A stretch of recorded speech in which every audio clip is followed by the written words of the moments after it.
Welcome to our channel. இந்த வீடியோவில் TNPSC previous year question சீரீஸில் எல்சிஎம்மில் பார்ட் 2 மேக்ஸில் நம்ம எல்சிஎம்மில் பார்ட் 2 நம்ம பார்த்துருவோம்.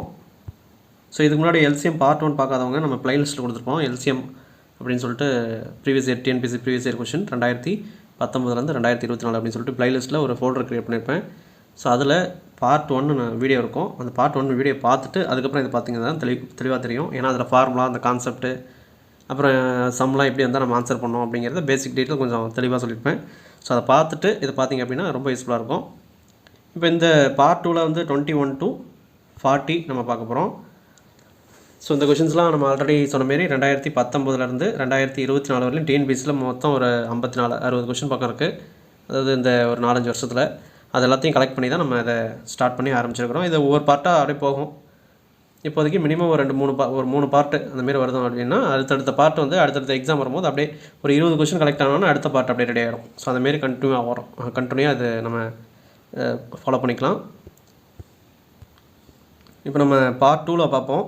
அதுமாரி இந்த பிடிஎஃப் வேணுங்கிறவங்க, அதாவது இப்போ இது நம்ம ஆல்ரெடி தெரியும், கீழே டிஸ்கிரிப்ஷனில் நான் அந்த டீட்டெயில் சொல்லியிருப்பேன். Tamil and maths previous year question. தமிழுக்கு வந்து 2012 2024 வரலையும், மேக்ஸுக்கு 2019 2024 வரலையும் அந்த previous year question analysis PDF வந்து தமிழுக்கு டாபிக் வைஸாக இலக்கணம், இலக்கியம், தமிழ் அறிஞர்கள் தோன்றும் எல்லாத்துக்கும் ஒரு டாபிக் விடாமல் எல்லாத்துக்கும் அவைலபிளாக இருக்கும்.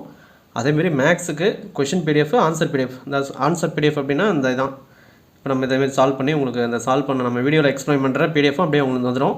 இல்லை நான் ப்ராக்டிஸ் பண்ணிக்கிறேன் அப்படின்னு சொன்னாலும் அந்த கொஷின் பிடிஎஃப்பும் அவைலபிளாக இருக்கும். அதாவது இந்த கொஷின் வந்து எல்சிஎம்க்கு ஒரு 70 கொஷின் இருக்கும், ஹச்சிஎஃப்க்கு ஒரு 70 கொஷின் இருக்கும், எல்சிஎம் ஹச்சிஎஃப் கலந்து ஒரு 40-50 கொஷின் இருக்கும். மொத்தம் 200 கொஷின் வந்து எல்சிஎம் ஹச்சிஎஃப்லேயே நம்ம அதை ரெடி பண்ணி வச்சுருப்போம். ஸோ அதை நீங்கள் பிரிண்ட் எடுத்து நீங்களே ஓனாகவே ப்ராக்டிஸ் பண்ணலாம். இல்லை வீடியோ பார்த்தா பண்ணோம்னா வீடியோவும் உங்களுக்கு அவைலபிளாக இருக்கும். ஸோ அப்போ மேக்ஸ் வித், அதாவது சொல்யூஷன் வித் ஆன்சர் பிடிஎஃப், அப்புறம் கொஷின் பிடிஎஃப் ரெண்டுமே உங்களுக்கு மேக்ஸ் அவைலபிளாக இருக்குது. தமிழுக்கும் அதை ஃபாலோ பண்ணிக்கோங்க. கீழே அந்த டிஸ்கிரிப்ஷனில் டீட்டெயில் சொல்லியிருப்பேன், வேணுங்கிறவங்க அதை ஃபாலோ பண்ணிக்கோங்க. இப்போ நம்ம பார்ட் 2 நம்ம பார்த்துருவோம். ஸோ இதில் பாருங்கள், ஃபஸ்ட்டு கொஸ்டின் என்ன சொல்கிறாங்க, 21 40 வரையும் நம்ம கொஞ்சம் ஃபாஸ்ட்டாக பார்த்துடலாம். ஏன்னா பார்ட் 1ல் கொஞ்சம் தெளிவாக சொல்லியிருப்போம். இதுலேயும் நம்ம தெளிவாக, அதாவது ஒவ்வொன்றும் டீட்டெயிலாக சொல்லுங்கிற அவசியம் இல்லை. அதை தெளிவாக பார்த்துருந்தீங்க அப்படின்னா இது நம்ம ஃபாஸ்ட்டாக மூவ் பண்ணிடலாம். டேரெக்டாக இதில் வந்தீங்கன்னா கண்டிப்பாக புரியாது. Find LCM of the following அப்படின்னு சொல்லியிருக்காங்க. So find the LCM of following அப்படின்னு சொல்லியிருப்பாங்க. நம்ம போடுறதே வந்து எல்சிஎம் தனியாக, ஹச்சிஎஃப் தனியாக, அப்புறம் எல்சிஎம் ஹச்சிஎஃப் தனியாக அப்படி தான் நம்ம போட போகிறோம். எல்சிஎம் தனியாக ஒரு பார்ட்டு போட்டிருப்போம், ஹச்சிஎஃப் தனியாக ஒரு பார்ட்டு போட்டிருப்போம். இப்போ எல்சிஎம்மில் செகண்ட் பார்ட் இப்போ போயிட்டுருக்கு. அடுத்து ஹச்சிஎஃப்பில் செகண்ட் பார்ட் வரும். அப்புறம் ரெண்டும் கம்பைன் பண்ணி எல்சிஎம் ஹச்சிஎஃப் அது கொஞ்சம் கம்மியாக தான் இருக்கும். ஸோ அதை நம்ம பார்த்துருவோம். ஸோ இந்தமாரி தனித்தனியாக பார்த்துட்டோம் அப்படின்னா கொஷின் எப்படி இருந்தாலும் நம்ம ஈஸியாக அட்டன் பண்ணிடலாம். ஸோ இதில் பாருங்கள், கொஷின் என்ன கொடுத்துருக்காங்க, எல்சிஎம் கண்டுபிடிச்சி சொல்லியிருக்காங்க. எதுக்கு ஃபாலோயிங் அப்படின்னு சொல்லியிருக்காங்க. ஃபாலோயிங் என்னது, கீழே கொடுத்துருக்கிறதுக்கு எல்சிஎம் கண்டுபிடிங்க அப்படின்னு சொல்கிறாங்க. கீழே என்ன கொடுத்துருக்காங்க, 8x⁴ y² 48x² 4y³ இது y4 அப்படின்னு சொல்லி கொடுக்குறாங்க. அதான் இங்கே நான் எழுதிருக்கேன். ஸோ இந்தமாரி ஈக்குவேஷன் வரும்போது எல்சிஎம் ஹச்சிஎஃப்க்கு காமனாக நம்ம சொல்ல வேண்டியது என்னென்னா, நம்பருக்கு எல்சிஎம் கேட்டாங்கன்னா எல்சிஎம் எடுத்துடணும், ஹச்சிஎஃப் கேட்டாங்கன்னா ஹச்சிஎஃப் எடுத்துடணும். அதுக்கப்புறம் இந்த ஈக்குவேஷன்ஸ், அந்த ஈக்குவேஷன்ஸ் வந்து பவரில் அதிகமாக இருக்கிற வேல்யூக்கு பவரில் அதிகமாக இருக்கிற, இப்போ எக்ஸ் ஒய் இருக்குது, இங்கேயும் எக்ஸ் ஒய் இருக்குது. இப்போ எல்சிஎம் எழுதும்போது 8க்கும் 48க்கும் எல்சிஎம் எடுத்துடணும். அதுக்கப்புறம் x⁴ x⁴ இருக்குது. x⁴ தான் எல்சிஎம்க்கு எழுதணும். அதே x⁴ எழுதிட்டு அதுக்கப்புறம் பாருங்கள் இந்த y⁴ இருக்குது. அப்போ எல்சிஎம்க்கு ரெண்டு நம்பர் கொடுத்துருந்தாங்கன்னா நம்பருக்கு எல்சிஎம் எடுத்துகிட்டு அந்த ஈக்குவேஷன்ஸ் எக்ஸ் ஒய் ஏஇசட் இது ஏபிசி இந்தமாரி கொடுத்துருப்பாங்க, XYZன்னு கொடுத்துருப்பாங்க, வேறு ஏதாவது ஒரு கேரக்டர் கொடுத்துருப்பாங்க. அப்படி கொடுத்துருக்கும் போது அதில் பவர் வேல்யூ எது ஹையாக இருக்கோ அதை நம்ம ஃபஸ்ட்டு, அது பவர் வேல்யூ அதிகமாக இருக்கிற வேல்யூ நம்ம இங்கே எழுதிக்கணும். அதேமாரி ஹச்சிஎஃப்பை பொறுத்தவரையிலையும் ரெண்டு பக்கமும் காமனாக இருக்கிறதா நம்ம எடுப்போம். பட் ஆனால் எல்சிஎம்மில் பவர் வேல்யூ அதிகமாக இருக்கிறதும் எடுக்கணும், காமனாக இல்லைனாலும் எடுக்கணும், காமனாக இருந்தாலும் எடுக்கணும். ஸோ அப்போ எல்லா வேலையும் எடுக்கணும் அப்படின்றது தான் கான்செப்ட். எல்சிஎம்னா பவர் வேல்யூ அதிகமாக இருக்கணும், எல்லா வேலையும் எடுக்கணும். ஹச்சிஎஃப் அப்படின்னா நம்பருக்கு ஹச்சிஎஃப் எடுத்துகிட்டு பவர் வேல்யூ லோவாக இருக்கணும், அந்த லோ வேல்யூவும் ரெண்டு பக்கம் காமனாக இருந்தால் மட்டும்தான் ஹச்சிஎஃப் எடுக்கணும். ஸோ அந்த கான்செப்ட், அதை நீங்கள் அந்த ஹச்சிஎஃப் பார்ட் 1 போட்டிருப்பேன், அதை தெளிவாக நீங்கள் பார்த்தீங்கன்னாலும் அது உங்களுக்கு புரியும். இப்போ இந்தமாரி எல்சிஎம் கண்டுபிடிக்க சொல்லியிருக்காங்க அப்படின்னா பண்ணலாம், இந்த 8க்கும் 48க்கும் எல்சிஎம் எடுக்கிறோம். 8க்கும் 48 எல்சிஎம் எடுத்தால் உங்களுக்கு 48 கிடைக்கும். 8ஆல் டிவைட் பண்ணால் இங்கே ஒரு வாட்டி 6 8 48. அப்போ 8 × 6 48. 48 தான் எல்சிஎம் கிடைக்கும். இந்த 8க்கும் 48க்கும் எல்சிஎம் எடுக்கும்போது 48. அதுக்கப்புறம் அந்த ஈக்குவேஷன்ஸ் நம்ம என்ன சொல்லியிருக்கோம், பவரில் அதிகமாக இருக்கிற வேல்யூக்கு, அது பவரில் அதிகமாக இருக்கிற வேல்யூ தான் நம்ம எல்சிஎம்க்கு எடுக்கணும். காமனாக இருந்தாலும் ஓகே, இல்லைனாலும் ஓகே. பவரில் அதிகமாக இருக்கிற வேல்யூ எல்லா வேல்யூயும் எடுக்கணும். இப்போ பாருங்கள், எக்ஸ் இங்கே இருக்குது, எக்ஸ் பவர் 4 இருக்குது. அப்போ அதை ஃபஸ்ட்டு எழுதிக்கிட்டோம். இங்கே எக்ஸ் பவர் ஸ்கொயர் இருக்குது, அங்கே 4 எழுதிக்கிட்டதுனால இது தேவையில்லை. அடுத்து ஒய் ஸ்கொயர் இங்கே இருக்குது, இங்கே ஒய் பவர் 4 இருக்குது. ஒய் பவர் 4 நம்ம எழுதிக்கலாம், ஏன்னா பவரில் அதிகமாக இருக்கிற வேல்யூ நம்ம எழுதிடும். அதுமாரி ஒய் பவர் ஸ்கொயர் நம்ம தேவையில்லை, ஏன்னா இங்கே 4 எழுதியாச்சு, ஹையர் பவர் வேல்யூ எழுதியாச்சு. அப்போ என்ன பண்ணலாம், ஒய் ஸ்கொயர் தேவையில்லை. அப்போ answer 48 X power 4 Y power 4, option C. Second question,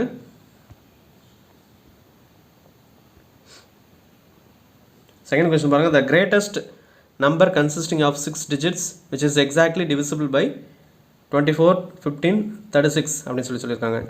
ஏன்னா அது 24, 15 மற்றும் 36 வகுப்படும் 6 இலக்க மிகப்பெரிய எண் என்னன்னு கேட்குறாங்க. ஸோ இந்தமாரி 5 இலக்க மிகப்பெரிய எண், 5 இலக்க மிகச்சிறிய எண், 6 இலக்க மிகப்பெரிய எண், 6 இலக்க மிகச்சிறிய எண் இப்படின்னு வந்துட்டாவே அது எல்சிஎம் கொஷின் தான் அப்படிங்கிறத நம்ம ஆல்ரெடி திரும்ப திரும்ப சொல்கிறோம். இப்பயும் அதான் சொல்கிறோம். அப்போ ரெண்டுக்கும் நம்ம அந்த ப்ரொசீஜர் சொல்லியிருப்போம். என்னது, இப்போ இந்த இதில் வந்து 6 இலக்க மிகப்பெரிய எண் கேட்டிருக்காங்க. 6 இலக்க மிகப்பெரியனா எல்சிஎம் எடுக்கிறோம், கொடுத்துருக்கிற அந்த 3 நம்பருக்கு எல்சிஎம் எடுக்கிறோம். வர எல்சிஎம்மை 6 இலக்க மிகப்பெரிய எண்ணா என்னது, இதுதான் 6 இலக்க மிகப்பெரிய எண். 9 9 9 6 வாட்டி 9ன்னு போட்டிருப்போம். அப்போ 6 இலக்கங்களில் மிகப்பெரிய எண்ணாக இருக்கிறது இந்த நம்பர் தான். 6 இலக்க மிகச்சிறிய எண் அப்படின்னா 1 0 0 0 5 0 வரும். 1க்கு அப்புறம் 5 0 வரும். மொத்தம் டோட்டலாக 6 டிஜிட் வரும். 6 இலக்க மிகச்சிறிய எண் இது. அதே 6 இலக்க மிகப்பெரிய எண்ணுன்னா எல்லாமே 9 வரும், அவ்வளோதான். அப்போ கண்டுபிடிச்ச எல்சிஎம்மை இந்த 6 இலக்க மிகப்பெரிய எண்ணால் வகுக்கிறோம், மீதி கிடைக்கும். அந்த மீதியை இந்த 6 இலக்க மிகப்பெரிய எண்ணில் அதை மைனஸ் பண்ணிட்டோம் அப்படின்னா அதுதான் ஆன்சர். இது வந்து மிகப்பெரிய எண்ணுக்கு. இதே மிகச்சிறிய எண்ணுக்கு என்ன பண்ணோம், எல்சிஎம் எடுக்கிறோம் ஃபஸ்ட்டு ஸ்டெப்பு. செகண்ட் ஸ்டெப்பு அந்த மிகச்சிறிய 5 இலக்க எண்ணம் 6 இலக்க எண்ணம் என்ன கொடுத்துருக்காங்களோ அதில் அந்த எல்சிஎம்மை போட்டு வகுத்தோம் அப்படின்னா மீதி கிடைக்கும். அந்த மீதி எடுத்துகிட்டு போய் எல்சிஎம்மில் வகுக்கிறோம், எல்சிஎம்மில் மைனஸ் பண்ணுறோம். வர ஆன்சரை அந்த மிகச்சிறிய 5 இலக்க எண்ணோட கூட்டணும். இது ஏன் எப்படி அப்படிங்கிறத தெளிவாக பார்ட் 1ல் சொல்லியிருக்கேன், அதை தெளிவாக பார்த்துங்க. ஸோ இப்போ பாருங்கள், இப்போ மிகப்பெரிய 6 இலக்க என்னன்னு சொல்லிட்டான். அப்போ என்ன பண்ணோம், கொடுத்துருக்குற 3 நம்பர் 24, 15, 36 எடுத்துக்கச்சு. அதுக்கு எல்சிஎம் எடுக்கிறோம். எல்சிஎம் எடுத்தால் என்ன ஆகும், 360 கிடைக்குது. அதாவது இது ஃபுல்லாக டானா வகத்தில் போட்டு எல்சிஎம் எடுத்தோம் அப்படின்னா 360 கிடைக்குது. இந்த 360 எடுத்துகிட்டு போயிட்டு இந்த 6 இலக்க மிகப்பெரிய எண்ணை வச்சு வகுக்கும்போது உங்களுக்கு மீதி 279 கிடைக்குது. இந்த 279 எடுத்துகிட்டு போயிட்டு என்ன பண்ணோம், 3வது ஸ்டெப்பில், அதாவது இந்த 6 இலக்க மிகப்பெரிய எண்ணில் அதை மைனஸ் பண்ணிக்கிறோம். 279 இந்த 6 இலக்க மிகப்பெரிய எண்ணோட மைனஸ் பண்ணிக்கிறோம். மைனஸ் பண்ணிட்டோம் அப்படின்னா 9 9 9 7 2 0 அப்படிங்கிறது ஆன்சராக கிடைக்கும். அதுதான் உங்களுக்கு ஆன்சர் 99720. செகண்ட் கொஷின் முடிஞ்சு. தேர்ட் கொஷின் பாருங்கள். தேர்ட் கொஷின் அப்படியே பார்ட் 1ல் நம்ம பார்த்துருப்போம். 4வது கொஷினும் 13வது கொஷினும் ஒரே கொஷின் தான். அந்த 4 13 சேம் கொஷின், அதே கொஷின் தான் இப்போ 23லேயும் வருது, ரிப்பீட் ஆகுது. 72 108 ஆகிய எண்களால் மிக சரியாக வகுப்படக்கூடிய மிகச்சிறிய 5 இலக்க எண். ஸோ அப்போ அதே தான், ஜஸ்ட் அதை நீங்கள் அந்த கொஷினை பார்த்துங்க. எதுக்கு நம்ம திரும்ப போட்டிருக்கோம்னா திரும்ப அது ரிப்பீட் ஆகுது, அப்போ இதுக்கப்புறமும் ரிப்பீட் ஆகலாம் அப்படிங்கிறதுக்காக இதை நம்ம ஆட் பண்ணியிருக்கோம். இந்த 4 13 அப்படிங்கிறதும் இங்கே இருக்கிற 23வது கொஷின் நம்பரும் எல்லாமே வேறு எக்ஸாமில் கேட்டது. சேம் கொஷினை திரும்ப காப்பி பண்ண போடல. நம்பர் என்னமா டிஎன்பிசி நம்பர், இதுதான் டிஎன்பிசி நம்பர், கொஷினில் கேட்ட நம்பர். இதையும் இந்த 4 13ல் போய்ட்டு செக் பண்ணிக்கோங்க. அடுத்தது பாருங்கள், 24வது கொஷினு, அது பார்ட் 2ல் 4th question. when seen through a mirror when seen through a mirror a watch shows 12:15 அப்படின்னு சொல்லியிருக்காங்க. the correct time is அப்படின்னு கொடுத்துருக்காங்க. ஒன்றும் கிடையாது. அதாவது இந்த கடிகாரம், ஒரு கடிகாரத்தை கண்ணாடியில் பார்க்கும் பொழுது 12:15 என காட்டுகிறது எனில் கடிகாரத்தின் சரியான நேரம் எவ்வளோ அப்படின்னு கேட்குறாங்க. இப்போ ஒரு கடிகாரம் இருக்கான், அந்த கடிகாரத்துக்கு பக்கத்தில் போய்ட்டு ஒரு கண்ணாடியை வச்சு பார்த்தோம் அப்படின்னா அந்த கண்ணாடியில் அதோட டைம் வந்து 12:15 காமிக்குதான். அப்போ அந்த உண்மையான கடிகாரத்தில் எவ்வளோ இருக்கும் அப்படின்றத கேட்குறாங்க. இது ஒரு லாஜிக் தான். நம்ம வந்து ஒரு கடிகாரம் இருக்குது அப்படின்னா அந்த கடிகாரத்தில் இப்படி செக் பண்ணி பாருங்கள். இப்போ கடிகாரத்தில் இருக்கிற வேல்யூவை நம்ம கண்ணாடியில் பார்க்கும்போது 12.4 அப்படின்றது தான் காட்டுதான். இது வந்து கண்ணாடியில் காட்டுற வேல்யூ, இது கடிகாரத்தில் இருக்கிற வேல்யூ. இப்போ இதை எப்படி கரெக்டாக நீங்கள் பார்க்கணும் அப்படின்னா, கடிகாரத்தில் 11:45 இருக்கும்போது அது பக்கத்தில் ஒரு கண்ணாடி வச்சு கண்ணாடியில் அந்த டைமை பார்த்தீங்க அப்படின்னா உங்களுக்கு 12.4 அப்படின்னு தெரியும். ஸோ அதுதான் ஆன்சரு. இப்போ எப்படி இது வருது அப்படிங்கிறத பார்ப்போம். இதெல்லாம் ஒரு அந்த லாஜிக்கல் ரீசனிங்கில் வரும். இது தெரியாமல் நம்ம இங்கே எல்சிஎம்மில் போட்டாச்சு.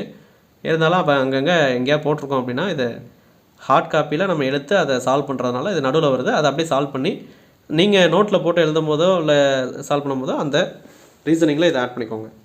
ஒன்றும் கிடையாது. இப்போ 12.4 அப்படின்னா 12.4 கண்ணாடியில் தெரியுது அப்படின்னா அந்த 12.4ங்கிறது 12க்கு அப்புறம் அந்த 1/4 மணி நேரத்துக்கு லைட்டாக சின்ன முள்ளு மூவ் ஆகிருக்கும். அதுக்கு ஆப்போசிட்டில் அப்படி இந்த சைடில் இங்கே பாருங்கள், அப்படியே இந்த சைடில் வந்துடும். 12.4க்கு இங்கே இருக்குது அப்படின்னா உங்களுக்கு ஒரிஜினல் டைம் வந்து அப்படியே 12க்கு முன்னாடி காமிக்கும். அப்போ 12 பக்கத்துலேயே 12க்கு இந்த சைடில் கம்மியாக தான் இருக்குது. அதேமாரி இந்த 12க்கு இந்த சைடும் கம்மியாக தான் இருக்கும். அப்படி காமிக்கும் போது இப்போ 11:45 அப்படின்ற மாதிரி. அதேமாரி இந்த பெரிய முள் 3 கிட்ட இருக்குது அப்படின்னா கண்ணாடியில் பார்க்கும்போது, அதாவது ஒரிஜினல் கடிகாரத்தில் பார்க்கும்போது அப்படியே ஆப்போசிட்டில் இருக்கும். இந்த சைடு ஆப்போசிட்டில் 3 கிட்ட இருக்குது அப்படின்னா 9 கிட்ட இருக்கும். அதேமாரி இந்த 4 கிட்ட இருக்குது அப்படின்னா 7 கிட்ட இருக்கும். 3 கிட்ட இருந்துச்சுன்னா இங்கே இருக்கும். 2 கிட்ட இருந்துச்சுன்னா 10 கிட்ட இருக்கும். அது நீங்கள் அப்படியே ஜஸ்ட்டு அப்பப்போ ஒரு நாளைக்கு ஒரு கண்ணாடி இது ஃப்ரீயாக இருக்கும்போது அப்படியே கண்ணாடி எடுத்து கடிகாரத்தில் வச்சு இப்போ 12.4க்கு கண்ணாடியில் எவ்வளோ காமிக்குது, அதுமாரி 12:30க்கு எவ்வளோ காமிக்குது, 12:45க்கு எவ்வளோ காமிக்குது அப்படின்னு ஒரு 2-3 டைம் ஜஸ்ட்டு செக் பண்ணிங்க அப்படின்னா அந்த கான்செப்டை அண்டர்ஸ்டாண்ட் பண்ணிக்கலாம். சிம்பிள் கான்செப்ட் தான். ஒரிஜினல், அதாவது இது வந்து கண்ணாடியில் இருக்க டைம். இப்போ ஒரிஜினல் கிளாக் இது தான், செவுத்தில் மாட்டியிருக்க வாட்ச் இது தான் அப்படின்னு வச்சுக்கோங்க. இது கண்ணாடியில் பார்க்குற டைம். இப்போ ஒரிஜினல் கிளாக்கில் 11:45 இருக்குது. 11:45 இருக்குது அப்படின்னா அது கண்ணாடியில் பார்க்கும்போது அப்படியே ஆப்போசிட் இருக்கும். எப்படி இந்த லெஃப்ட் அண்ட் ரைட் மாதிரி இருக்குது. அந்த 9 கிட்ட இருக்கிறது 3 கிட்ட காமிக்கும். அதேமாரி 12க்கு முன்னாடி இருக்கிறத 12க்கு அப்புறம் இப்படி காமிக்கும்.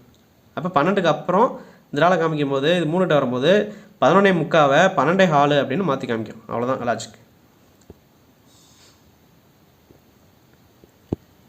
ஸோ நெக்ஸ்ட்டு சம் பாருங்கள். அப்போ இது வந்து 12.4 அப்படின்னு ஒரு கடிகாரத்தை கண்ணாடியில் பார்க்கும்போது 12.4 அப்படின்ட்டு இருந்துச்சுன்னா அதோட சரியான நேரம் வந்து பார்த்திங்கன்னா 11:45. ஆப்ஷன் பி அப்படிங்கிறது தான் கரெக்டான ஆன்சர். அடுத்த எல்சிஎம் கொஸ்டின் பாருங்கள். ஃபைண்ட் எல்சிஎம் ஆஃப் 5x - 10 அப்புறம் 5x² - 20 அப்படின்னு கொடுத்துருக்காங்க. 2 ஈக்குவேஷன் கொடுத்துருக்காங்க. அதை வச்சு எல்சிஎம் கண்டுபிடிச்சு சொல்லியிருக்காங்க. 5x - 10 அப்படின்னா என்னது, 5 காமனாக எடுக்கலாம். 5 இங்கே 10 இருக்குது. 5 காமனாக எடுக்கலாம். எடுத்தோம் அப்படின்னா இங்கே எக்ஸ் மட்டும் தான் இருக்கும். 2 × 5 10. அந்த 10 தான் 2 × 5ன்னு பிரிச்சிருக்கோம். 5 காமனாக வெளில எடுத்துட்டோம். இப்போ ரிமைனிங் 2 இருக்கும். அப்போ அடுத்த ஈக்குவேஷன்லேயும் 5 காமனாக வெளில எடுக்கிறோம். x² உள்ளே இருக்கும். இந்த 20 4 × 5 அப்படின்னு எழுதலாம். அப்போ 5 வெளில எடுக்கும்போது அங்கே 4 இருக்கும். அந்த 4 என்ன பண்ணலாம், 2² அப்படின்னு எழுதலாம். 5 வெளியில் எடுத்தாச்சு. x² - 4 இருந்துச்சு. அந்த 4 இது 2² அப்படின்னு எழுதிருக்கோம். இப்போ a² - b² அப்படிங்கிற ஃபார்மெட்டில் இருக்குது. அதனால் இதை என்ன பண்ணலாம், a + b × a - b அப்படின்னு எழுதலாம். முன்னால் 5 இருக்குது, அதை அப்படியே எழுதிக்கிறோம். இப்போ 2 ஈக்குவேஷன் இருக்குது. அதாவது இது ஒரு ஈக்குவேஷன், இது ஒரு ஈக்குவேஷன் இருக்குது. இங்கே x - 2 இருக்குது, இங்கேயும் x - 2 இருக்குது, இங்கேயும் 5 இருக்குது, இங்கேயும் 5 இருக்குது. காமனாக இருக்கிறத ஃபஸ்ட்டு எழுதிட்டோம். காமனாக இல்லாத இருக்கிறது எழுதணும். இங்கே x + 2 இருக்குது, இங்கே x + 2 எழுதியாச்சு. வேறு எதுவும் இல்லை, இங்கேயும் வேறு எதுவும் இல்லை. இப்போ ஆன்சர் எல்சிஎம் அப்படிங்கிறதுக்கு 5 × x - 2 x + 2. இதே சப்போஸ் HCF கண்டுபிடி அப்படின்னாங்கன்னா ரெண்டுலேயும் காமனாக இருக்கிறது என்னது, -5. இது சாரி 5 இருக்குது. 5 வந்துடும் HCFக்கு. x - 2 x - 2 x - 2 அப்படிங்கிறது தான் HCFோட ஆன்சர். HCF அந்த இது பார்க்கும்போது உங்களுக்கு தெரியும். ஜஸ்ட் இதை ரீகால் பண்ணிக்கணும் அப்படியே அங்கே.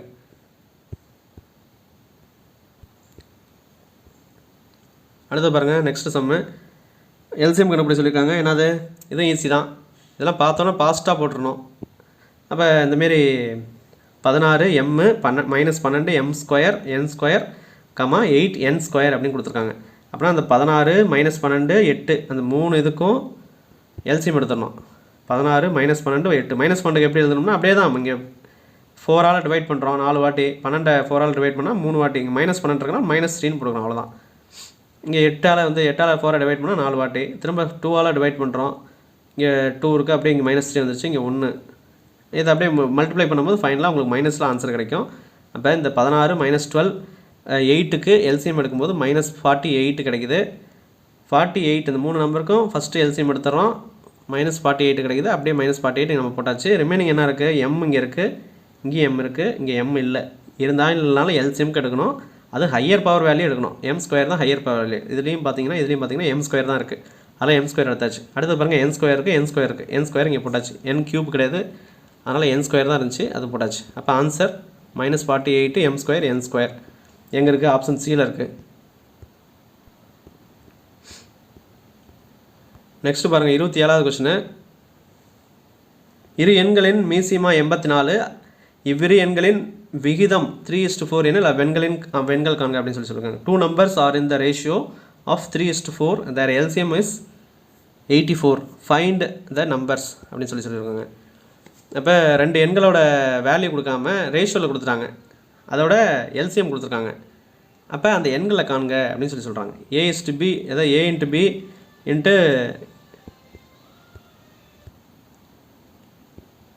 இப்போ நார்மலாக ஒரு எல்சிஎம் ஹெச்சிஎஃபோட ஈக்குவேஷன் எப்படி இதெல்லாம் A/B இல்லை X/Y எப்படி எழுதலாம்? f(x) இல்லை g(x) = LCM × HCF அப்படின்னு எழுதலாம். அது நார்மல் ஈக்குவேஷன் தான். A/B 2 எண்களோட பெருக்கல் பலன் HCF LCMோட பெருக்கல் பலனுக்கு ஈக்குவலாக இருக்கும் அப்படிங்கிறது தான் கான்செப்ட். இப்போ என்ன சொல்கிறாங்க? அந்த 2 நம்பரை இந்த 2 எண்களை கொடுக்கல, அதுக்கு பதிலாக 3:4 அப்படின்னு கொடுத்துருக்காங்க. 3:4 அப்படின்னா அங்கே நம்ம அதை ரேஷியோவில் கொடுத்தாவே எக்ஸ்ன்னு எடுத்துக்கிறோம். அப்போ 3யோட ஒரு நம்பரை மல்டிப்ளை பண்ணால் தான் அந்த முழு எண்களாக நமக்கு கிடைக்கும். அது ரேஷியோவில் தான் சிம்பிளிஃபை பண்ணி கொடுத்துருக்காங்க. அதோட மடங்கு அதுதான் நமக்கு என்னது அந்த 2 எண்களாக இருக்கும். அப்போ 3x இங்கே 4x அப்படின்னு நம்ம போட்டுக்கிறோம். அதாவது 3x × 4x அப்படின்னு நம்ம இதை போட்டுக்கிறோம். எல்சிஎம்மோட வேல்யூ 84ன்னு கொடுத்துருக்காங்க. HCF தெரியாது. இப்போ HCF எப்படி இருக்கும் அப்படின்னா அந்த 2 எண்களுக்கும் பொதுவாக இருக்கிற ஒரு நம்பராக தான் இருக்கும். அதனால் HCF அப்படிங்கிறத நம்ம எக்ஸ்னு வச்சுக்கலாம். அந்த எக்ஸோட அதாவது இந்த 3 and 4ஓட மல்டிப்ளிகேஷன் கண்டிப்பாக HCFாக தான் இருக்கும். அதனால் நம்ம இங்கேயும் 3x 4xன்னு எடுத்துக்கிறோம். ஸோ அப்போ நார்மலாக A/Bக்கு நம்ம ரேஷியோவில் கொடுத்துருக்கோம்னா 3x 4xன்னு கொடுத்துருக்கோம். 3யோட கண்டிப்பாக அதோட மல்டிப்ளிகேஷன் HCFாக தான் இருக்கும். x இப்போ HCFக்கும் நம்ம எக்ஸ்னு கொடுத்துருக்கோம். அப்போ இங்கே ஒரு எக்ஸும் இங்கே ஒரு எக்ஸும் நம்ம கேன்சல் பண்ணிட்டோம் அப்படின்னா நம்ம நம்ம எக்ஸை கண்டுபிடிச்சா போதும். அப்போ 3xக்கும் 4xக்கும் அந்த எக்ஸோட வேல்யூ நம்ம சப்ஸ்டியூட் பண்ணி அந்த 2 எண்களை கண்டுபிடிச்சிடலாம். அப்போ என்ன பண்ணோம்? அப்போ இங்கே இது பக்கத்தில் ரேஷியோவில் கொடுத்துருக்கோம், எக்ஸ்னு போட்டோம். HCF வேல்யூக்கும் நம்ம காமனாக இதோட காமன் வேல்யூவாக தான் HCF இருக்கும். அதனால் இங்கே நான் எக்ஸ்னு கொடுத்துக்கிட்டேன். அப்போ இங்கே ஒரு எக்ஸும் இங்கே ஒரு எக்ஸும் கேன்சல் பண்ணிக்கலாம். 3 நாங்க 12, அப்புறம் ஒரு எக்ஸ் இருக்குது, 12xன்னு இருக்கும். அப்போ x = 84 இந்த 12 இந்த சைடு போகும்போது டிவிஷன் வந்துடும். 12 84 அடிச்சிங்க அப்படின்னா 7 டைம்ஸ் வரும்.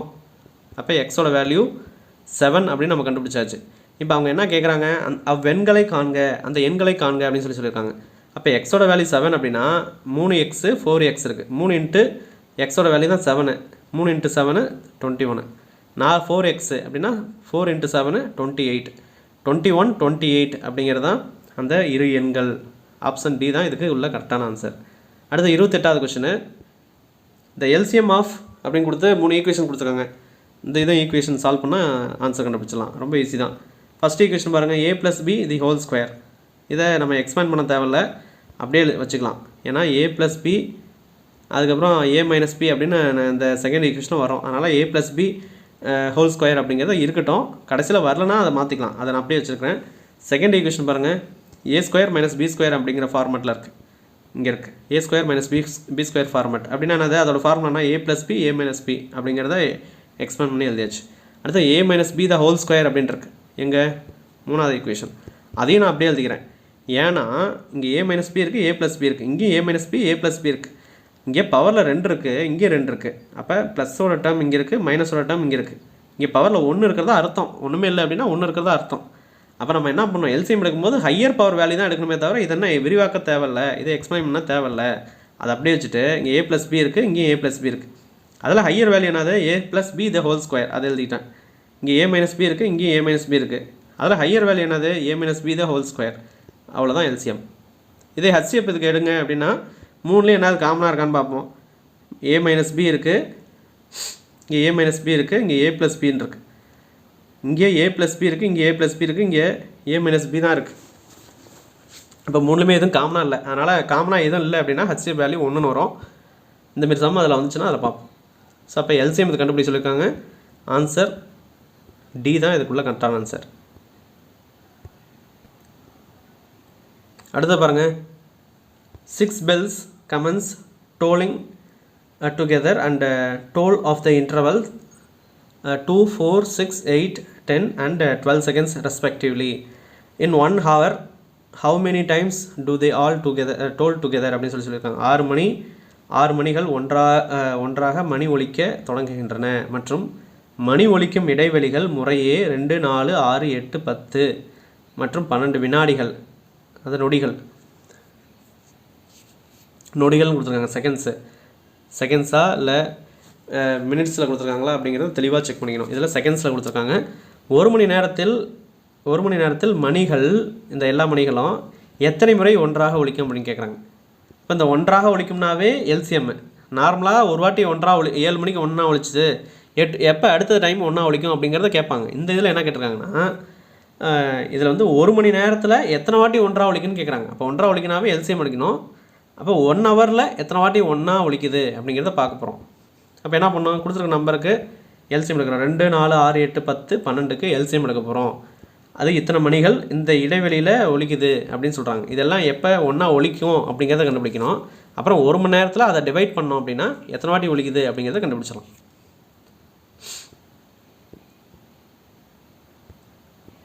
இப்போ பாருங்கள், 2, 4, 6, 8, 10, 12 எல்சிஎம் எடுக்கிறோம். 2ஆல் வகுக்கிறோம், திரும்ப 2, 3ஆல் வகுக்கிறோம். இது எல்லாத்தையும் மல்டிப்ளை பண்ணுறோம். 120 செகண்ட்ஸ்னு கிடைக்குது. நொடி. அப்போ 120 நொடியாக கிடைக்குது. அப்போ 120 நொடி அப்படிங்கிறத நம்ம நிமிடமாக மாற்றணும். வினாடியாக இருக்குது, அதை நிமிடமாக மாற்றுறோம். அப்போ என்ன பண்ணோம், வினாடியை வந்து நிமிடமாக மாற்றணுமா, /60 பண்ணணும். 60 அடித்தோம் அப்படின்னா 2 நிமிஷம் அப்படிங்கிறது கிடைக்கும். அதாவது 2 minutes அப்படிங்கிறது நமக்கு கிடைக்குது. அப்போ என்ன அர்த்தம் அப்படின்னா, இது எல்லாமே செகண்ட்ஸில் கொடுத்துருக்காங்க.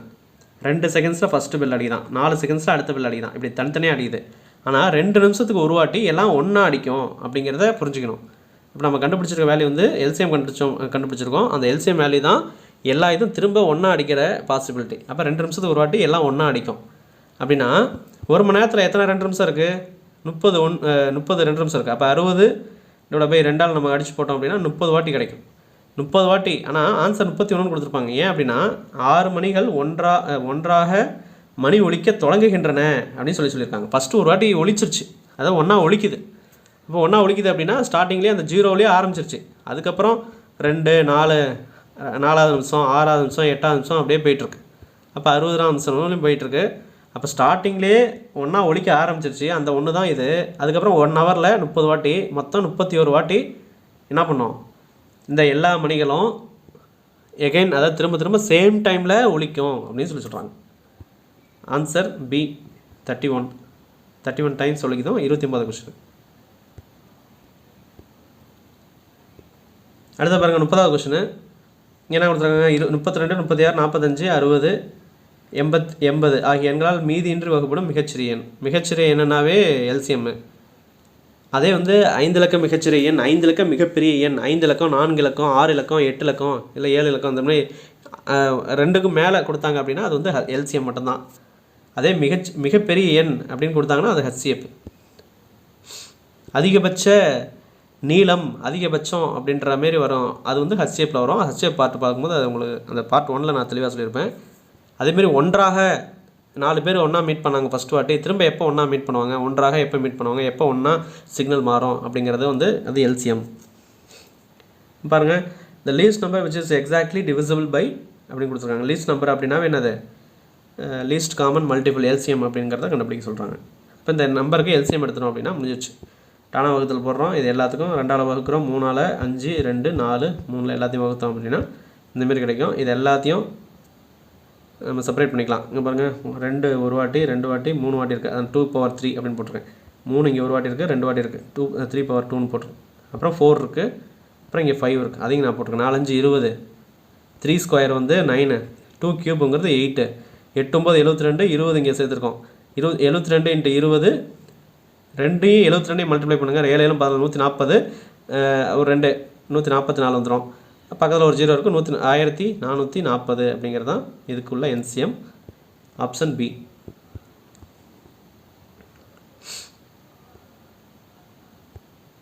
நெக்ஸ்ட் பாருங்கள், 176வது 31வது question. the least number which when divided by 12, 16, 24, 36 leaves a remainder 7 in each case அப்படின்னு சொல்லியிருக்காங்க. அப்படின்னா 12, 16, 24, 36 அந்த எண்களால் வகுப்படும் ஒவ்வொரு முறையும் 7ஐ மீதியாக தரக்கூடிய மிகச்சிறிய மதிப்புடைய எண் என்ன அப்படின்னு கேட்குறாங்க. ஃபஸ்ட்டு இந்த எண்களுக்கு எல்லாமே நம்ம டேரெக்டாக எல்சிஎம் எடுத்துருவோம்.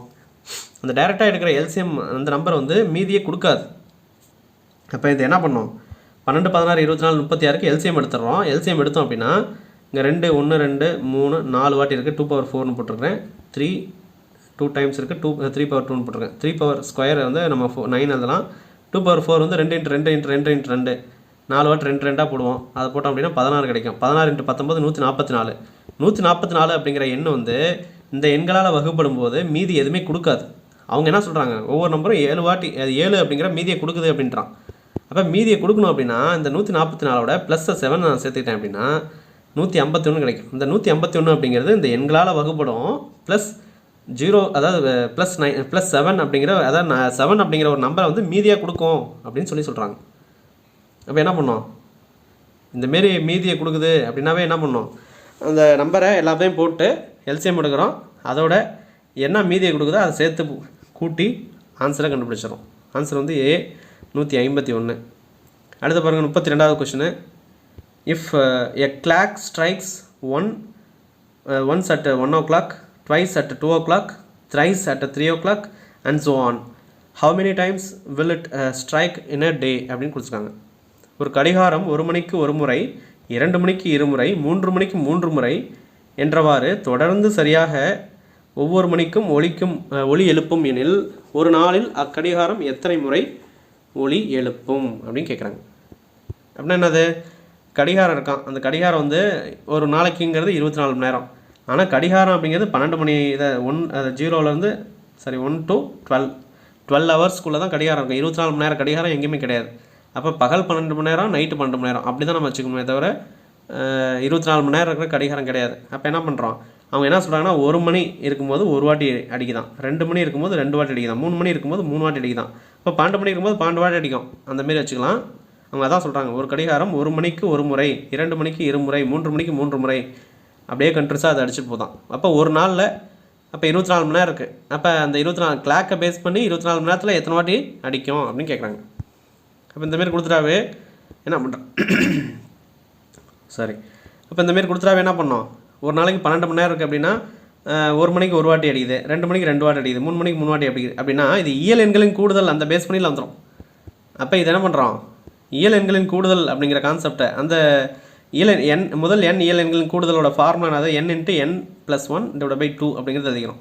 இப்போ ஒரு நாளைக்கு அப்படிங்கிறது 24 மணி நேரம். ஆனால் வாட்சில் இருக்கிறது 12 மணி நேரம் தான். ஃபஸ்ட்டு 12 மணி நேரத்துக்கு கண்டுபிடிக்கிறோம். அப்போ 12 மணி நேரத்துக்கு அப்புறம் திரும்ப 1 மணின்னு மாறிடும். அப்புறம் திரும்ப 12 மணிக்கு அடுத்தது வரும். அப்போ 2 செட்டு, ஒரு வாட்சில் 2 செட்டு தான் 24 மணி நேரம்.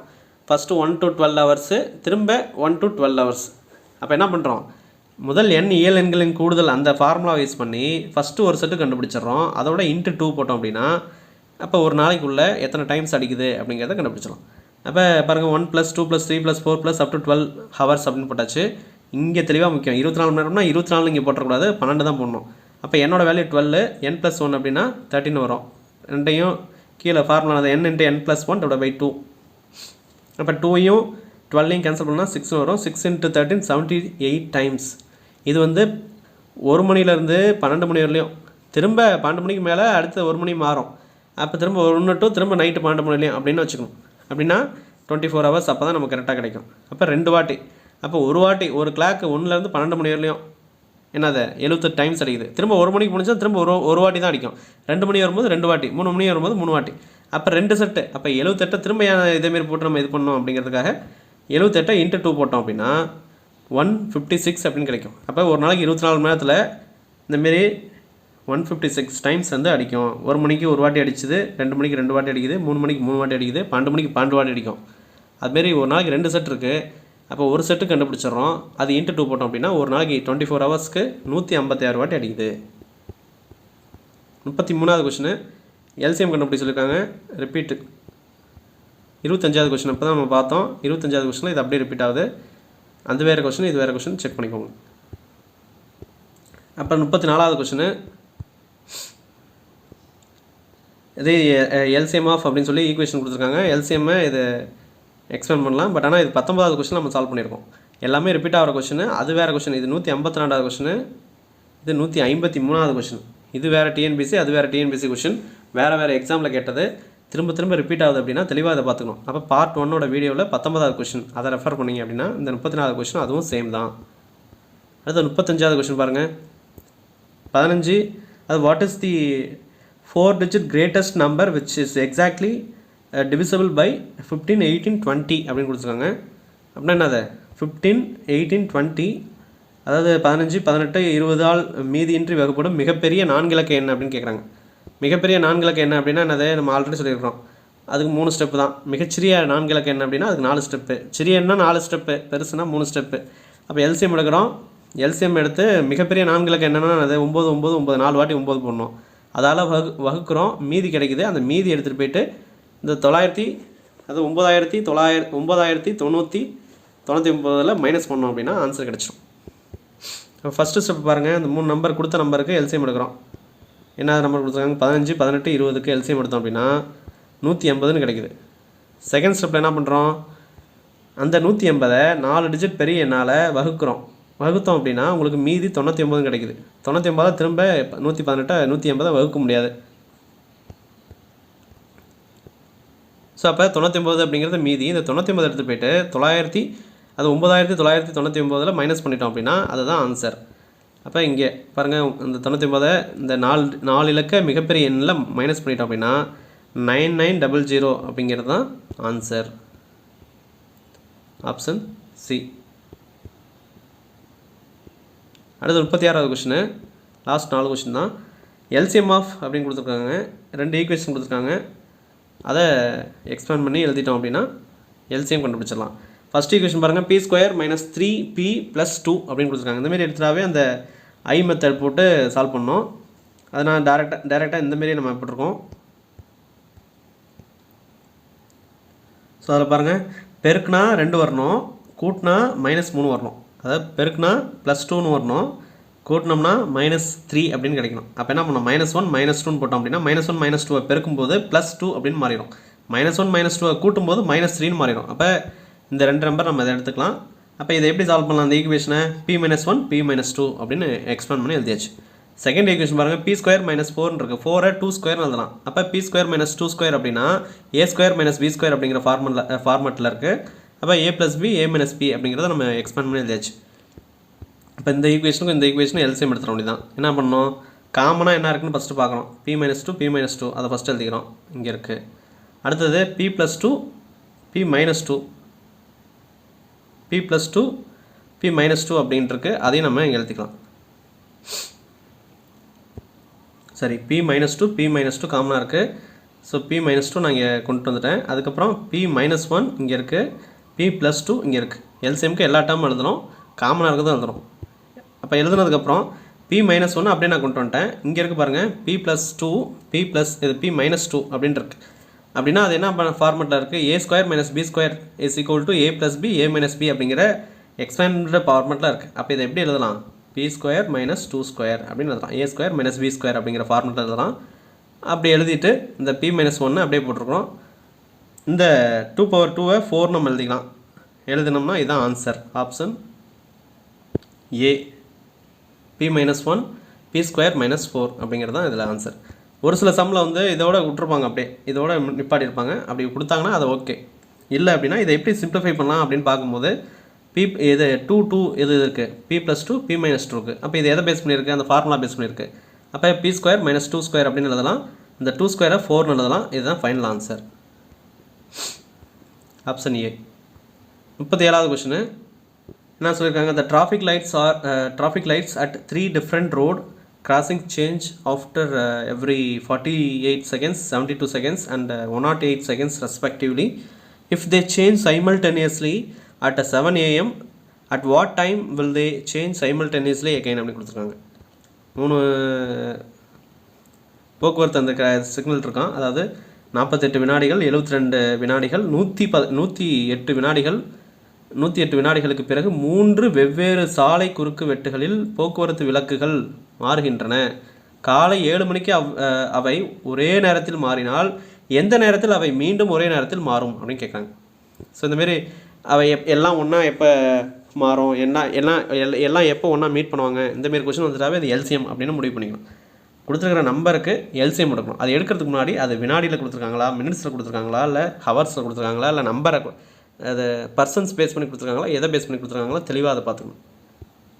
ப்ளஸ் எப்போ ஃபஸ்ட்டு ஒன்றா மீட் பண்ணாங்க அப்படின்னு பார்க்கணும். ஒன்றா சேஞ்ச் ஆச்சுன்னா காலை 7 மணி அப்படிங்கிறத மார்க் பண்ணிக்கணும். இப்போ பாருங்கள், அது அப்படியே எல்சிஎம் எடுத்துடுறோம். எல்சிஎம் எடுத்தோம் அப்படின்னா 3 இருக்குது, 3 கியூபு, இங்கே ஒரு 3 இருக்குது, 3 கியூபு, அப்புறம் 2 இங்கே ஒரு வாட்டி, இங்கே ஒரு வாட்டி, 2 ஸ்கொயரு, அப்புறம் 4 இருக்குது. ஸோ அதெல்லாம் எக்ஸ்பேண்ட் பண்ணி எழுதணும் அப்படின்னா 432 செகண்ட்ஸ். ஏன்னா அவங்க கொடுத்துருக்கிறது செகண்ட்ஸில் கொடுத்துருக்காங்க. வினாடிகள், நிமிடம் கிடையாது, வினாடிகள். வினாடிகள் அப்படின்னா என்னது, செகண்ட்ஸு. அதை தெளிவாக அந்த சம்மில் அதை தெளிவாக பார்க்கணும். அப்போ வினாடிகளில் அப்படியே நம்ம இது பண்ணுறத வினாடிகளை நிமிடமாக மாற்றிட்டோம் அப்படின்னா ஈஸியாக நம்ம அதில் கொடுத்துடலாம். ஏன்னா 7 மணி அப்படின்னு சொல்லியிருக்காங்க. அதில் போய் வினாடிகளில் பார்த்தோம்னா 432 வினாடிகள்லாம் என்ன அப்படிங்கிறது உங்களுக்கு கன்ஃபியூஸ் ஆகும். அப்போ /60 போட்டிங்க அப்படின்னா அந்த வினாடியை மினிட்ஸாக மாற்றலாம். 432/60 போட்டோம் அப்படின்னா 7 நிமிஷம் 12 செகண்ட்ஸ் வரும். 60ஆல் அடிக்கும்போது என்னது, அந்த 42 420 வாட்டி வரும், ரிமைனிங் ஒரு 12 இருக்கும். அப்போ 60ஆல் டிவைட் பண்ணும்போது உங்களுக்கு 7 நிமிஷம், அந்த 432 வினாடிகளை 7 நிமிஷமாக கன்வெர்ட் பண்ணியிருக்கோம். அதுக்கப்புறம் ரிமைனிங் ஒரு 12 செகண்ட்ஸ் இருக்குது. அப்போ என்ன சொல்கிறாங்க, காலையில் 7 மணிக்கு எல்லாம் ஒன்றா அந்த சேஞ்ச் ஆச்சான். அப்போ நெக்ஸ்ட் டைம் எப்போ ஒன்றா இது பண்ணோம் அப்படின்றத கேட்குறாங்க.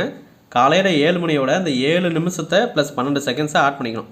அப்போ 7 நிமிஷத்தோட அது 7 மணியோட 7 நிமிஷம் 12 செகண்ட்ஸ் ஆட் பண்ணோம் அப்படின்னா டைமோட எப்படி ஷோ ஆகும், 7 மணி 07 அப்படின்னா 7 நிமிஷம் அப்புறம் 12 செகண்ட்ஸ். அதுதான் உங்களுக்கு ஆன்சர். So option D. மற்றதெல்லாம் போட்டுறாதீங்க. அடுத்து 38வது question. There are 4 mobile phones in a house at 5 AM. All the 4 phones will ring together. Therefore, first one rings every 15 minutes. Second one rings மொத்தம் என்னது 4 ஃபோன் இருக்கான். அதை பார்த்துங்க, 15 நிமிஷத்தில் ஒரு வாட்டி ரிங் ஆகுதான், 20 நிமிஷத்தில் ஒரு வாட்டி ரிங் ஆகுதான். And third one rings every 25 minutes அப்படின்னு சொல்லியிருக்காங்க. ஃபோர்த் ஒன் ரிங்ஸ் 30 மினிட்ஸ் அப்படின்னு சொல்லியிருக்காங்க. At what time will the 4 mobiles phone ring together? எல்லாம் ஒன்றா எப்போ இது பண்ணோம் இங்கே கொடுத்துருக்காங்க பாருங்கள். காலையில் 5 மணிக்கு எல்லாம் ஒன்றா அடிச்சு தான், திரும்ப எப்போ எல்லாம் ஒன்றா அடிக்கும் அப்படின்ற மாதிரி கேட்குறாங்க. அப்போ எல்சிஎம் போட்டு அது நிமிடமா ஹவர்ஸா அப்படிங்கிறதுல எதை கொடுத்துருக்காங்கன்னு பார்த்து அதை அப்படியே சேர்த்துக்கிட்டோம் அப்படின்னா முடிஞ்சு. ஒரு வீட்டில் 4 அலைபேசிகள் உள்ளன. காலை 5 மணி, இது ரிப்பீட் ஆகுது அப்படியே சாரி 17வது கொஸ்டினில் இருக்குது, தெளிவாக எக்ஸ்பிளைன் பண்ணியிருப்பேன். மீண்டும் எப்போது ஒன்றாக ஒழிக்கும். அப்போ நம்ம டைம் வேஸ்ட் பண்ண தேவையில்ல. ஃபஸ்ட்டு பார்ட்டில் 17வது கொஸ்டினை நீங்கள் நோட்ஸ் எடுத்து வச்சுங்களோ இல்லை அந்த பிடிஎஃப் குரூப்பில் ஜாயின் பண்ணவங்களுக்கு இந்த சொல்யூஷன் பிடிஎஃப் வந்திருக்கும். ஸோ அதை நீங்கள் காப்பி பண்ணியிருந்தாலும் சரி இல்லை பிரிண்ட் எடுத்து வச்சுருந்தாலும் சரி அதை திரும்ப நீங்கள் பார்த்தா போதும். அதில் இருக்கிற கொஷின் டிஎன்பிசி கொஷின் வந்து 110. இதில் இருக்கிற டிஎன்பிசியோட கொஷின் வந்து 200. இந்த கொஷின் அந்த கொஷின் சேம் தான், ஆன்சரும் இதுக்கு சேம் தான். பட் ஆனால் அது வேறு எக்ஸாமில் கேட்டது, இது வேறு எக்ஸாமில் கேட்டது. 17th கொஷின் இதுக்கு தான் ஆன்சர். 39வது கொஷினு எல்சிஎம் ஆஃப் அப்படின்னு கொடுத்துருக்காங்க. இது ரிப்பீட் தான் நினைக்கிறேன். ஆமாம், 14th கொஷினில் ரிப்பீட் ஆகுது. 122வது கொஷின் அது டிஎன்பிசியில் கேட்டது. இது 143வது கொஷின். 143 அப்படிங்கிறது டிஎன்பிசியில் கேட்ட கொஷின். 30ங்கிறது நம்ம டம்மி நம்பர் போட்டது, ஒரு ஆர்டராக நம்ம போடலாம் அப்படின்ட்டு. இது 14ங்கிறது நம்ம டம்மி நம்பர். 122ங்கிறது டிஎன்பிசி ஒரிஜினல் கொஷின். அது வேறு இது வேறு அப்படிங்கிறதுக்காக இங்கே நான் கொடுத்துருக்கேன். லாஸ்ட் கொஷினு எல்சிஎம் ஆஃப் அப்படின்னு கொடுத்துருக்காங்க. அப்போ எல்சிஎம்னா என்ன பண்ணுவோம், ஃபஸ்ட்டு ஈக்குவேஷன் எடுத்து எழுதிக்கலாம். இந்த 8, 12, 24க்கு எல்சிஎம் எடுத்துடுறோம். இதில் பவர் வேல்யூ ஹையாக இருக்கிறத எழுதுகிறோம், காமனாக இருக்கிறத எழுதுகிறோம், காமன் இல்லாதையும் எழுதுகிறோம். அவ்வளோதான். இப்போ என்ன பண்ணுவோம், அப்போ 8, 12, 24க்கு எல்சிஎம் எடுத்தோம் அப்படின்னா 24 தான் கிடைக்கும். ஏன்னா 24ல் 12 டிவைட் பண்ணலாம், 8 டிவைட் பண்ணலாம். அப்போ 24 தான் எல்சிஎம்மாக இருக்கும். டானா வகுத்தல் போட்டு நீங்கள் செக் பண்ணிக்கலாம். 24 தான் வரும். அப்போ 3 நம்பருக்கு 24 கண்டுபிடிச்சாச்சு. அடுத்து பாருங்கள், பி இதில் இருக்குது, இதுலேயும் இருக்குது, இதுலேயும் இருக்குது, 3லேயும் இருக்குது. ஹையர் வேல்யூ எதில் இருக்குது, பி ஸ்கொயர் அப்படிங்கிறது ஹையர் வேல்யூ. நான் பி ஸ்கொயர் எடுத்துக்கிட்டேன். கியூ இங்கே இருக்குது, இங்கே இல்லை, இங்கே இருக்குது. இங்கே இல்லைனாலும் பரவாயில்ல, ஏதோ ஒரு இடத்துல இருந்தாலும் அதை நம்ம எழுதிக்கிறோம், கியூ எழுதிக்கிறோம். அதில் ஹையர் வேல்யூ என்னது, கியூ தான் இருக்குது. அதனால் வெறும் கியூ மட்டும் தான் நான் போட்டிருக்கேன். ஆர் இங்கே இருக்குது, லாஸ்ட்லேயும் இருக்குது. 3லேயும் கம்பேர் பண்ணும்போது ஆர் ஸ்கொயர் அப்படிங்கிறது ஹையஸ்ட் வேல்யூ. நான் ஆர் ஸ்கொயர் நான் போட்டுக்கிறேன். ஸோ அவ்வளோதான். இது எல்சிஎம்மோட வேல்யூ. இது அடுத்து 41வது கொஸ்டின் வந்து நம்ம அடுத்த பார்ட்டில் நம்ம பார்ப்போம். இப்போ 40 வரையும் நம்ம முடிச்சாச்சு. பார்ட் 2ல் 21 to 40 வரையும் நம்ம கம்ப்ளீட் பண்ணியாச்சு. இப்போ இந்த கொஸ்டினுக்கு ஆப்ஷன் ஏ அப்படிங்கிறது தான் கரெக்டான ஆன்சர். P² QR². இப்போ 40 கொஸ்டின் நம்ம பார்த்தாச்சு பார்ட் 2ல். இதோட இந்த சால்வ்டு பிடிஎஃப் மேக்ஸுக்கு சால்வ்டு பிடிஎஃப் கொஸ்டின் பிடிஎஃப் ரெண்டும் இந்த ரொம்ப மினிமம் 50% ஆஃபர் ப்ரைஸில் தான் நம்ம கொடுத்துட்ருக்கோம். ரொம்ப கம்மியான வேலை. இந்த ப்ரைஸ்க்கெலாம் இவ்வளோ இந்த மேக்ஸ்க்கெலாம் இதை எடுத்து பிரிண்ட் போட்டு ஃபஸ்ட்டு கொஷின் எல்லாம் கலெக்ட் பண்ணோம். அந்த கொஷினை கலெக்ட் பண்ணி என்ன சொல்கிறது, எல்சிஎம்மில் என்னென்ன வரும், ஹச்சிஎஃப்பில் என்னென்ன வரும் அப்படிலாம் பார்க்கணும். அதை பார்த்துட்டு அதை சால்வ் பண்ணணும். சால்வ் பண்ணும்போது நிறைய சம்முக்கெலாம் டவுட் வரும். அப்போ அது எல்லாத்தையும் ஆர்கனைஸ் பண்ணி அதை ஸ்கேன் பண்ணி உங்களுக்கு எக்ஸ்பிளைன் பண்ணி இந்த பிடிஎஃப் ப்ளஸ் வீடியோ நம்ம யூடியூப்பில் கொடுக்குறோம். ஜென்ரலாக நீங்கள் அது பார்க்குறவங்க பார்த்துக்கலாம். இது சால்வ்டு பிடிஎஃப் நம்ம பே பண்ணுறவங்களுக்கு இந்த சொல்யூஷன் பிடிஎஃப் உங்களுக்கு தனியாக அதை அந்த ப்ரைவேட் குரூப் நம்ம பிடிஎஃப் குரூப்னு இருக்குது. அதில் ஜாயின் பண்ணிட்டீங்க அப்படின்னா அதில் உங்களுக்கு அவைலபிளாக இருக்கும். ஸோ அந்தமாரி கிடச்சிடும். அதேமாரி தமிழுக்கு 2012 2024 வரையும் ஆல்மோஸ்ட் ஒரு 4000 கொஷின் தமிழில் கொடுக்குறது வந்து பார்த்திங்கன்னா இந்த 2012 2024 வரையும் இருக்கிற கொஷினும் டாபிக் வைஸாக அனலைஸ் பண்ணி கொடுத்துருக்கோம். ரெண்டாவது யூனிட் 8ல் தமிழ் பேஸ் பண்ணி கேட்ட கொஷினும் அதில் இருக்கும். அது மட்டும் இல்லாமல் தமிழ் எலிஜிபிலிட்டி டெஸ்ட்டில் இலக்கணம் சார்ந்த வினாக்களும் நம்ம தொகுத்து அதில் கொடுத்துருக்கோம். அப்படிங்கும்போது அது ஒரு கம்ப்ளீட் ப்ரீவியஸ் இயர் கொஷின் அனலைசிஸாக அது தமிழுக்கு இருக்கும். ரொம்ப ஹெல்ப்ஃபுல்லாக இருக்கும். ஸோ ப்ரீவியஸ் இயர் கொஷின் பார்க்காம கண்டிப்பாக தமிழ் அண்ட் மேக்ஸில் நல்ல மார்க் எடுக்கவே முடியாது. அது நீங்கள் என்ன எழுதி வச்சுங்க. இது சும்மா நீங்கள் பிடிஎஃப் வாங்கலனாலும் பரவாயில்ல, நீங்கள் வேறு எங்கேயா கிடைச்சாலும் அதை நீங்கள் ரெஃபர் பண்ணி ப்ரீவியஸ் இயர் கொஷின் வந்து ரெஃபர் பண்ணி படிங்க. அப்போ தான் நல்ல மார்க் ஸ்கோர் பண்ண முடியும். ஸோ அதை ஃபாலோ பண்ணிக்கோங்க. வேணுங்கிறவங்க கீழே டிஸ்கிரிப்ஷனில் இருக்குது, செக் பண்ணி வெரி லோ சார்ஜஸ் தான், செக் பண்ணிங்கன்னா வாங்கிக்கலாம். இல்லை இந்த வீடியோவை நீங்கள் மானிட்டர் பண்ணி ஒரு நோட்டில் போட்டு எழுதி வச்சுட்டாலும் ஓகே. ஸோ ஃபாலோ பண்ணிக்கோங்க. இந்த வீடியோ பிடிச்சிருந்துச்சுன்னா எப்படி இருந்துச்சுன்னு சொல்லி கமெண்ட்டில் சொல்லுங்கள். உங்கள் ஃப்ரெண்ட்ஸ்க்கு இதை ஃபார்வர்ட் பண்ணுங்கள். சேனலை சப்ஸ்கிரைப் பண்ணால் பண்ணிக்கோங்க. அப்போ தான் நம்ம போடக்கூடிய அடுத்தடுத்த மேக்ஸ் பார்ட்டாக இருக்கட்டும், தமிழ் வீடியோவோ, அதுக்கப்புறம் ஜென்ரல் ஸ்டடீஸ் பேஸ் பண்ணிடலாம் வீடியோஸ்லாம் உங்களுக்கு நோட்டிஃபை ஆகும். ஃபாலோ பண்ணிக்கோங்க. தேங்க்ஸ் ஃபார் வாட்சிங். தேங்க்யூ.